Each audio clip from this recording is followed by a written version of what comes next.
Hello friends, नमस्कार। स्वागत है आपका हमारे YouTube channel let's learn today में। तो फ्रेंड्स, आज हम सीटेट का ईवीएस का 30 क्वेश्चन देखने वाले हैं। तो अगर आप हमारे चैनल पर नए हैं तो सब्सक्राइब कर बेल आइकन को जरूर दबाइएगा और वीडियो को ज़्यादा से ज़्यादा लाइक एंड शेयर कीजिएगा। तो चलिए स्टार्ट करते हैं बिना देरी के। क्वेश्चन 1 कह रहा है कि निम्नलिखित में से कौन से प्राथमिक स्तर पर पर्यावरण अध्ययन में आकलन के लिए उपकरण और तकनीक है। ऑप्शन ए परियोजना कार्य, ऑप्शन बी क्षेत्र भ्रमण, ऑप्शन सी जनरल सीखना या ऑप्शन डी विचार मानचित्र। कह रहा है कि इन चारों में से ऑप्शन ए में हो जाएगा बी और सी, ऑप्शन बी में हो जाएगा केवल डी, ऑप्शन सी में हो जाएगा ए बी सी डी या ऑप्शन डी में केवल ए और बी। तो कौन सा ऑप्शन सही होगा, कमेंट कीजिए आंसर। तो option number C A B C D ये हमारे क्या हो जाएंगे, चारों ऑप्शन सही हो जाएंगे। ठीक है, चलिए अगला क्वेश्चन देखते हैं।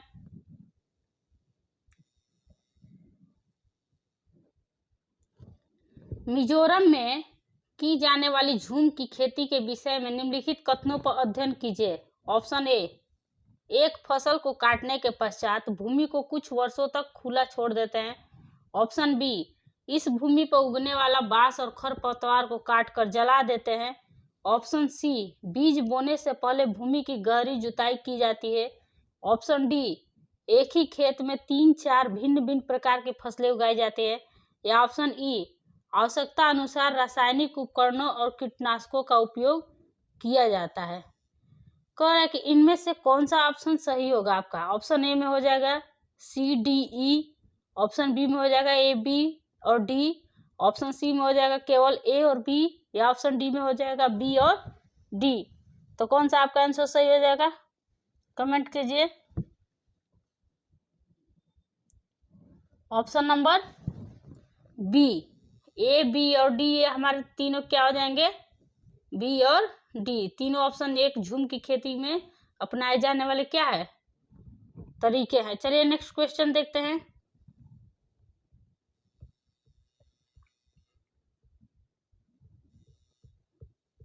अगला क्वेश्चन है पर्यावरण अध्ययन के शिक्षण में उन प्रक्रिया आधारित कौशलों को बढ़ावा दिया जाना चाहिए जो पूछताछ आधारित प्रत्यक्ष अनुभवों के केंद्र बिंदु में है। निम्नलिखित में से कौन सा एक कौशल नहीं है।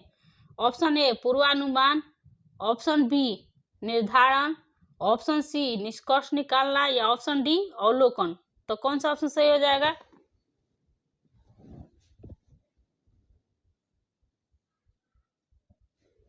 ऑप्शन नंबर बी निर्धारण। क्या हो जाएगा, निर्धारण। चलिए नेक्स्ट क्वेश्चन देखते हैं। विभिन्न प्रकार की यात्रा टिकटों का उपयोग करती है। ऐसे टिकटों के उपयोग में निम्नलिखित में से किस संकल्पना पर प्रभावपूर्ण ढंग से चर्चा की जा सकती है।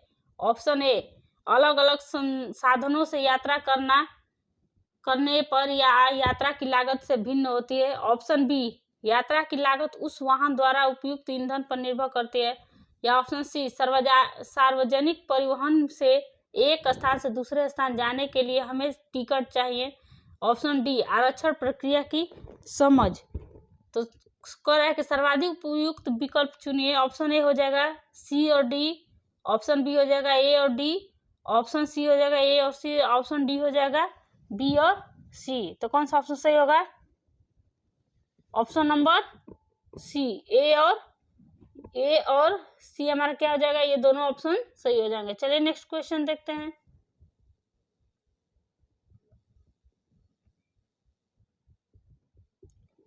अगला क्वेश्चन कह रहा है प्राथमिक कक्षाओं के विद्यार्थियों को मानचित्र शिक्षण के लिए निम्नलिखित में कौन सी युक्ति सर्वाधिक उपयुक्त प्रतीत होगी।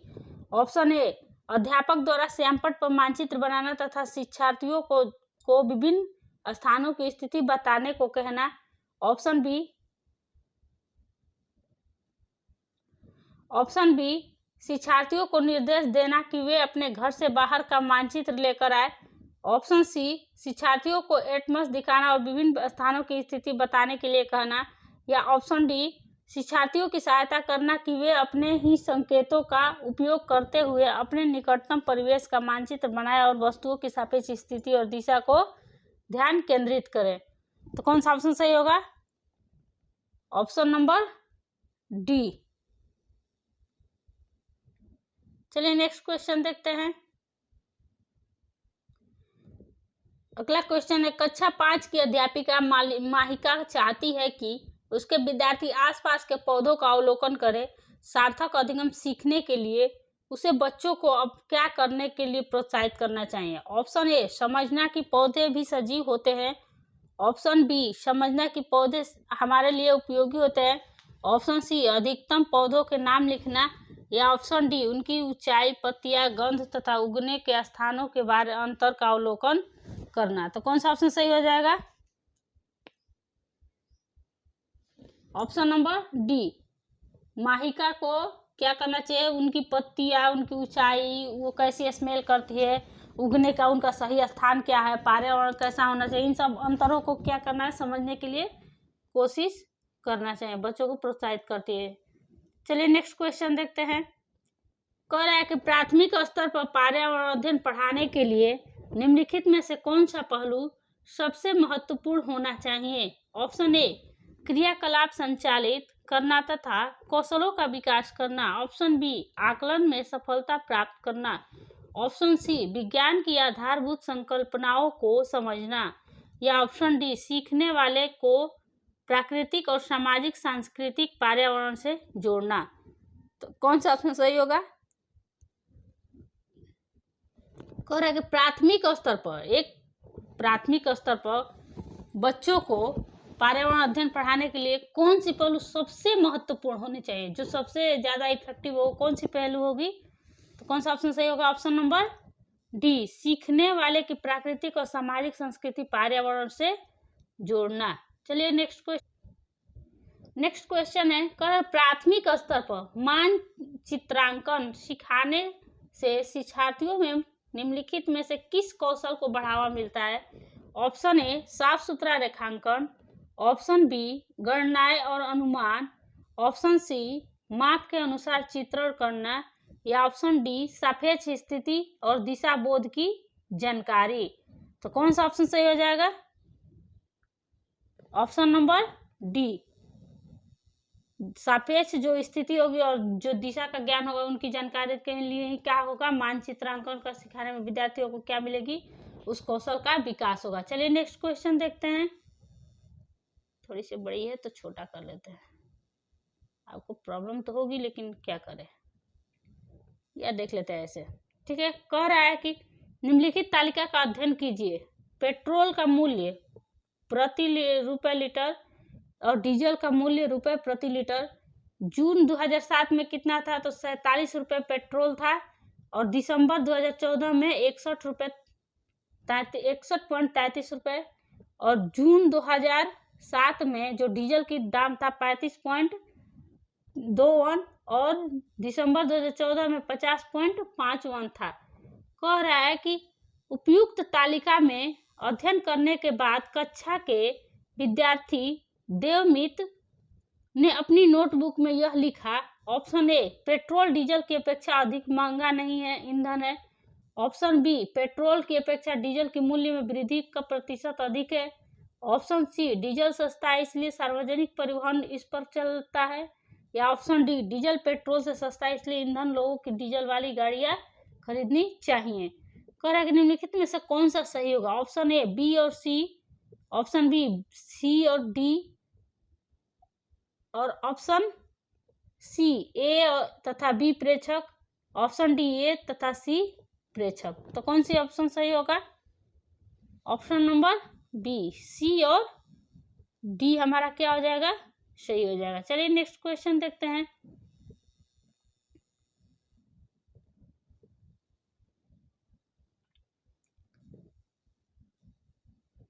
अगला क्वेश्चन है, प्राथमिक कक्षाओं में पर्यावरण अध्ययन के लिए निम्नलिखित सभी सामान्य उपागमों का अनुपालन किया जाता है केवल इसे छोड़ के। देखिए क्या पूछ रहा है, इसे छोड़ के। ऑप्शन ए, मूर्त से अमूर्त। ऑप्शन बी, सरल से कठिन। ऑप्शन सी, स्थानीय से वैश्विक। या ऑप्शन डी, अमूर्त से मूर्त। कुट होगा ऑप्शन ए केवल बी, ऑप्शन बी केवल डी, ऑप्शन सी ए और बी और ऑप्शन डी बी और सी। तो कौन सा आपका सही होगा? ऑप्शन नंबर डी, केवल ए और बी और सी। चलिए नेक्स्ट क्वेश्चन देखते हैं। सॉरी फ्रेंड, सॉरी गले में प्रॉब्लम है। तो चलिए स्टार्ट करते हैं। नेक्स्ट अगला, राष्ट्रीय पाठ्यचर्या रूपरेखा एनसीएफ 2005 ने कक्षा 1 और 2 के लिए पर्यावरण अध्ययन के किसी पाठ्यक्रम या पाठ्य पुस्तक को संतुष्टि नहीं की। इसके लिए सबसे उपयुक्त कारण क्या है? जैसे जो हमारा एनसीएफ है 2005, उसमें क्या किया गया कि शिक्षा के क्षेत्र में जो कक्षा 1 और 2 के बच्चे होते हैं उनके लिए क्या किया, पाठ्यक्रम में उनके पुस्तक में पर्यावरण अध्ययन को सम्मिलित नहीं किया। क्यों, उसका कारण क्या था? तो चलिए देखते हैं। ऑप्शन ए, पाठ्यक्रम का भार कम करने के लिए। ऑप्शन बी, पर्यावरण अध्ययन केवल कक्षा 3 से आगे की कक्षाओं के लिए। या ऑप्शन सी, 1 और 2 शिक्षार्थी पढ़ना लिखना नहीं जानते हैं। ऑप्शन डी, संदर्भ युक्त अधिगम परिवेश प्रदान करना है। तो कौन सा ऑप्शन सही होगा? ऑप्शन नंबर बी, जो हमारा एनसीएफ 2005 है, कह रहा है कि पर्यावरण अध्ययन जो है केवल जहां भी आ गया, ये देखिए निगेटिव वर्ड है, इसको ध्यान रखिएगा। सीटेट में अगर केवल, यदि, ये सब अगर आ जाए याद करना, तो ये सब निगेटिव वर्ड है। और जो हमारा पूछ ही क्या रहा है नहीं, तो ये हमारा हो जाएगा कौन सा, ऑप्शन नंबर बी। चलिए नेक्स्ट क्वेश्चन। अगला क्वेश्चन कह रहा है कि एक अध्यापक को कक्षा 4 के विद्यार्थियों को हमेशा देश के भोजन की सांस्कृतिक विविधताएं पढ़ानी है। इस पर के लिए सर्वोत्तम विधि निम्नलिखित में से क्या है?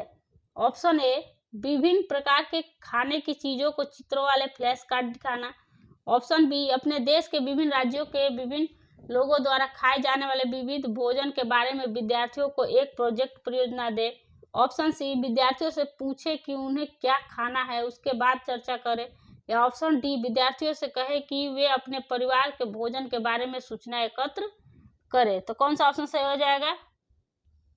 कमेंट कीजिए। ऑप्शन नंबर बी, अपने देश के विभिन्न राज्यों के विभिन्न लोगों द्वारा खाए जाने वाले विविध भोजन के बारे में विद्यार्थियों को एक क्या करना चाहिए, प्रोजेक्ट दे। ठीक है, नेक्स्ट क्वेश्चन देखते हैं। अगला क्वेश्चन है, यदि हम पक्षियों का अवलोकन करते हैं तो हम यह पाते हैं कि अधिकांश पक्षी अपनी गर्दन अत्यधिक हिलाते हैं। इसका कारण यह है कि ऑप्शन ए, अधिकांश पक्षियों के नेत्र स्थिर होते हैं और घूम नहीं सकते। ऑप्शन बी, इनके कान ढके होते हैं और वे उड़ सकते हैं। ऑप्शन सी, पक्षियों के 2 नेत्र होते हैं। ऑप्शन डी, इनके नेत्र 2 भिन्न वस्तुओं को एक ही साथ समय पर फोकस कर सकता है। तो कौन सा ऑप्शन सही हो जाएगा? ऑप्शन नंबर ए, अधिकांश पंछियों के जो नेत्र होते हैं वो क्या होता है, स्थिर होता है और वे घूम नहीं सकते। देखिए, जो बहुत सारे पंछी होते हैं उनके आंखें जो होती है वो घूम नहीं सकती, वो स्थिर होती है, एकदम एक जगह टिकी हुई है। ठीक है, जिसको वो अपनी पुतलियों को नहीं घुमा सकते, इसीलिए इधर उधर देखने के लिए वो क्या करते हैं, तो अपनी सर को घुमाते रहते हैं। चलिए अगला क्वेश्चन देखते हैं। नेक्स्ट क्वेश्चन, रीना आम पसंद करती है, वह इन्हें जाड़े के लिए संरक्षित करना चाहती है। निम्नलिखित में से कौन सा तरीका संरक्षण के लिए सर्वाधिक उपयुक्त है? ऑप्शन ए, अचार और आम पापड़ बनाना। ऑप्शन बी, जूस तैयार करना और वायुरोधी डिब्बे से संरक्षित करना। ऑप्शन सी, प्लास्टिक के थैली में रखना। या ऑप्शन डी, रेफ्रिजरेटर से वंचित करना। तो कौन सा ऑप्शन सही हो जाएगा? Option number A. देखिए, जो रीना है उसको आम बहुत पसंद है। ठीक है, और आम क्या है, एक सीजनल चीज है जो हर एक मौसम में नहीं मिल सकता, तो उसे वो साल भर खाने के लिए वो चाहती है कि उसको क्या करे, कलेक्ट करे, संरक्षित करे। तो क्या करना चाहिए उसको? तो एक तो आम का अचार बना ले और दूसरा आम पापड़, जिससे उसको आम का स्वाद हमेशा खाने को मिलेगा। चलिए नेक्स्ट क्वेश्चन देखते हैं। केरल के निकटवर्ती राज्य है। ऑप्शन ए, तमिलनाडु और आंध्र प्रदेश। ऑप्शन बी, कर्नाटक और महाराष्ट्र। ऑप्शन सी, आंध्र प्रदेश और कर्नाटक। ऑप्शन डी, कर्नाटक और तमिलनाडु। तो कौन सा ऑप्शन सही हो जाएगा? ऑप्शन नंबर ए, तमिलनाडु और आंध्र प्रदेश। चलिए नेक्स्ट क्वेश्चन देखते हैं। निम्नलिखित में से हमारे देश के किस राज्य के अधिकतर लोग नारियल के तेल में पकी हुई समुद्री मछली खाना पसंद करते हैं? Option A Mizoram, option B Goa, option C Jammu and Kashmir, option D Bihar. तो कौन सा ऑप्शन सही होगा? Option number B Goa. चलिए नेक्स्ट क्वेश्चन देखते हैं। निम्नलिखित में से वह कौन सा जानवर या जंतु है जिसके अग्र दांत हमेशा क्या होते हैं? बढ़ते रहते हैं। वे दांत को बहुत अधिक लंबा न होने देने के लिए वस्तुओं को काटते या कुदरते रहते हैं। ऑप्शन ए दीमक, ऑप्शन बी छिपकली, ऑप्शन छिपकली, ऑप्शन गिलहरी, ऑप्शन डी चूहा। तो कौन सा ऑप्शन सही हो जाएगा? ऑप्शन नंबर बी गिलहरी। चलिए नेक्स्ट क्वेश्चन देखते हैं।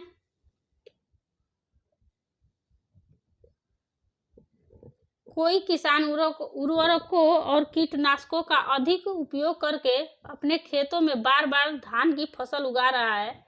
ऐसा करने से उसके खेतों की मृदा ऑप्शन ए केवल धान की फसल के लिए उपयोगी रहेगी, ऑप्शन बी जुताई के लिए उपयुक्त बन जाएगी, ऑप्शन सी बंजर हो जाएगी, या ऑप्शन डी अन्य फसलों के लिए भी उपजाऊ बन जाएगी। तो कौन सा ऑप्शन सही होगा? Option number C. देखिए बंजर हो जाएगी। कोई भी किसान अगर उर्वरक और कीटनाशक का दवा की बहुत ज्यादा अपने खेत में उपयोग करता है तो क्या हो सकती है? वो हमारी जमीन बंजर हो सकती है। इसीलिए ज्यादा से ज्यादा हो सके तो इन सब चीजों से हमें दूर रहना चाहिए। चलिए नेक्स्ट क्वेश्चन देखते हैं। अगला क्वेश्चन है, रेगिस्तान ओक के बारे में निम्नलिखित कथनों का अध्ययन कीजिए। ऑप्शन ए रेगिस्तानी ओक एक वृक्ष है जिसकी ऊंचाई हमारी कक्षा के कमरे के लगभग बराबर अर्थात लगभग 4 मीटर होती है। ऑप्शन बी इस वृक्ष के जड़ें नीचे वृक्ष की ऊंचाई से लगभग 30 गुना गहराई तक जमीन के भीतर होती है तब तक कि पानी न पहुंच जाए। ऑप्शन सी इस वृक्ष के तने में पानी एकत्रित होता है। ऑप्शन डी यह अब्बू धाबू में पाया जाता है। तो ऑप्शन इनमें से सही कथन है ऑप्शन ए बी और डी, ऑप्शन बी सी और डी, ऑप्शन सी केवल ए और B, option D A B और सी। तो कौन सा ऑप्शन सही हो जाएगा? Option number D. कह रहा है कि ए बी और सी हमारे क्या ऑप्शन सही हो जाएंगे? देखिए ये तो रेगिस्तानी ओक है और बी हो जाएगा एक तो सही, और दूसरा क्या हो जाएगा? सी। ये देखिए जो यह दिया है कि यह वृक्ष अबू धाबी में पाया जाता है तो ये गलत है। ये अबू धाबी में नहीं ऑस्ट्रेलिया में पाया जाता है। ठीक है, तो चलिए नेक्स्ट क्वेश्चन देखते हैं।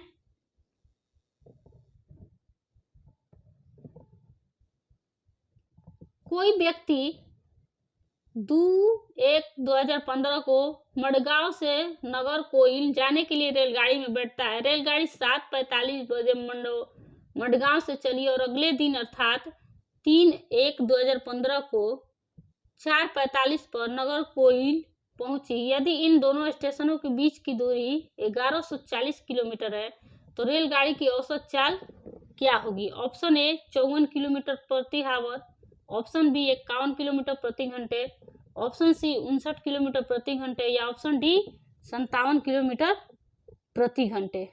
तो कौन सा ऑप्शन सही हो जाएगा?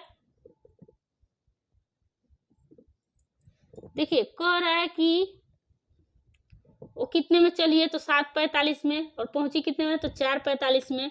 तो ये कितने घंटे चली है तो 21 घंटे ये हमारा क्या करिए ये समय लगा है।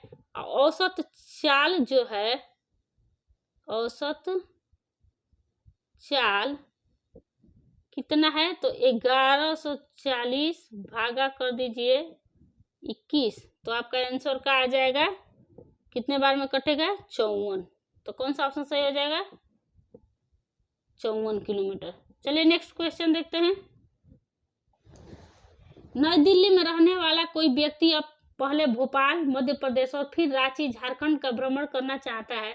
उसकी यात्रा की दिशा क्या होगी? पहले ऑप्शन ए पूर्व दिशा और फिर दक्षिण दिशा, ऑप्शन बी पश्चिम दिशा और फिर दक्षिण दिशा, ऑप्शन सी दक्षिण दिशा और फिर पूर्व दिशा, ऑप्शन डी यदि दिशा में और भी पश्चिम में, दक्षिण दिशा में और भी पश्चिम दिशा में। तो कौन सा ऑप्शन सही होगा?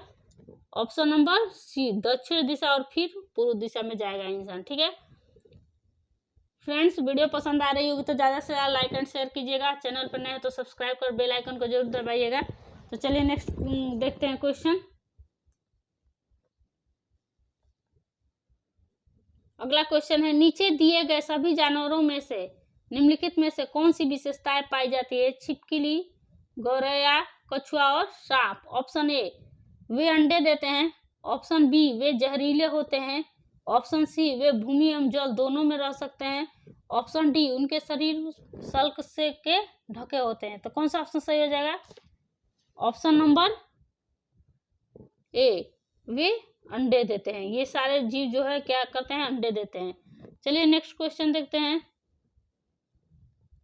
प्राथमिक स्तर पर पर्यावरण अध्ययन के शिक्षण में कहानियां और कविताओं का प्रभावी ढंग से उपयोग किया जा सकता है। पर्यावरण अध्ययन में इनके उपयोग का मुख्य उद्देश्य है। ऑप्शन ए, कक्षा की विविधता की पूर्ति। ऑप्शन बी, सीखने के लिए संदर्भगत वातावरण प्रदान करना। ऑप्शन सी, पाठों को आनंददायक बनाना। या ऑप्शन डी, भाषिक कौशल को बढ़ावा देना। कौन सा ऑप्शन सही होगा? ऑप्शन नंबर बी, सीखने के लिए पाठ को क्या करना है? संदर्भ पर्यावरण के लिए प्रदान करना चाहिए। चलिए ठीक है नेक्स्ट क्वेश्चन देखते हैं।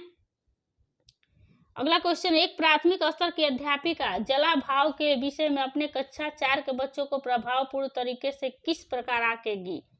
चलिए देखते हैं ऑप्शन क्या है इसका। ऑप्शन ए, बच्चों को जल संरक्षण पर नारे लिखने के लिए कहकर। ऑप्शन बी, उपयुक्त विषय पर एक लिखित परीक्षा का आयोजन करके। ऑप्शन सी, यह पता करके कि उन्होंने अपने दैनिक जीवन में जल की बचत कैसे प्रारंभ की। या ऑप्शन डी, जल संरक्षण में पोस्टर बनाने की गतिविधि का आयोजन करके। तो कौन सा ऑप्शन सही हो जाएगा? ऑप्शन नंबर सी, यह पता करके कि उन्हें अपने दैनिक जीवन में जल को कैसे बचत करना चाहिए। नेक्स्ट क्वेश्चन देखते हैं। आपके प्रधानाचार्य ने आपको कहा कि कक्षा 5 के विद्यार्थियों को शैक्षिक अवलोकन यात्रा के लिए ले जाए। इस अवलोकन यात्रा को सार्थक बनाने के लिए आप अपनी योजनाओं में क्या सम्मिलित करेंगे? ऑप्शन ए, क्रियाकलापों की एक स्तरीकृत शीट उस स्थान के बारे में तैयार करना और प्रामाणिक तथा सार्थक अध्ययन के लिए उसे विद्यार्थियों के साथ यात्रा से पूर्व साझा करना। ऑप्शन बी, जहां जाना हो उसके बारे में जानकारी प्राप्त करने और पढ़ने के लिए विद्यार्थी को कहना। ऑप्शन सी, आनंद के लिए पर्याप्त भोजन और खेलों के साथ ले जाना। ऑप्शन डी, यह सुनिश्चित करना कि विद्यार्थी अनुशासित रहे और उस स्थान का शांतिपूर्ण अवलोकन करे। तो कौन सा ऑप्शन सही होगा? ऑप्शन नंबर ए, क्रियाकलाप के एकीकृत स्तर के शीट पर उस स्थान के बारे में तैयार करना तथा प्रामाणिक और सार्थक अध्ययन के लिए उस विद्यार्थी के साथ यात्रा पूर्ण को साझा करना। चलिए अगला क्वेश्चन देखते हैं।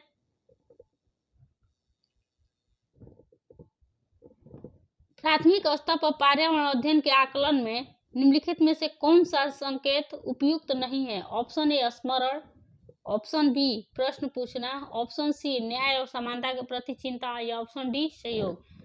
कौन सा ऑप्शन सही होगा? तो देखिए ध्यान दीजिएगा, यहाँ नहीं पूछ रहा है। ठीक है, जो निगेटिव है उसको हमको चुनना है। तो स्मरण, याद करना, आपको बताया था ना, याद करना, रट्टा मार लेना, ये सब क्या है? निगेटिव है। तो जहां भी नहीं पूछे अगर ये सब चीजें रहे तो वो ऑप्शन सही हो जाएगा हमारा। ठीक है नेक्स्ट क्वेश्चन देखते हैं।